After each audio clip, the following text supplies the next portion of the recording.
I'm only reading out the order, and it reads as follows. The application is dismissed with costs.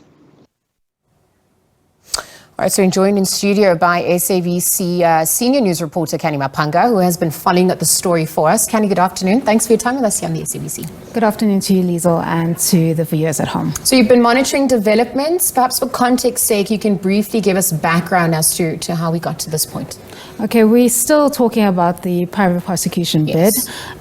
This matter that you're dealing with today deals with the third category that the former president came up with, which was the alleged accessory after the fact, which he accused President Ramaphosa of being by allegedly ignoring the breach of the alleged leak in his health records in the corruption trial there in the KZN High Court in Pietermaritzburg.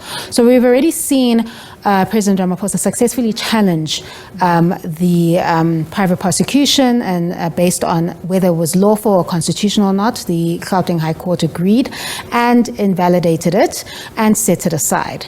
Now, what you saw last month was the former president go to the Gauteng High Court in Johannesburg and seek leave to appeal that full bench judgment. He has now been denied that leave to appeal application was dismissed with costs. So that's what brings us to where we are today. Have any of the parties involved responded at this point on record?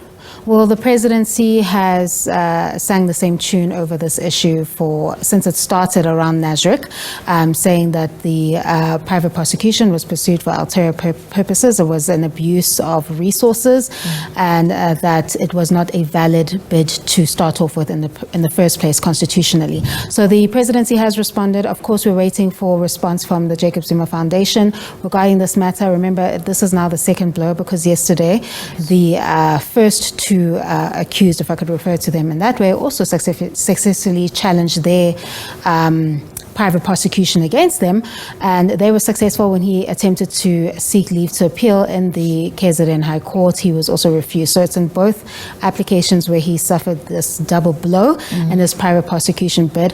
But despite that, I can say on the matter of the President Ramaphosa, despite the ruling against him, he has been actively going to the criminal court, ensuring that that private prosecution remains on the roll. Remember, if you do not go to the court and ensure that you seek a postponement date or explain to the court what is happening, that matter automatically gets struck off the roll, because it needs you to appear physically, rather, in your capacity as a private prosecutor there in the court.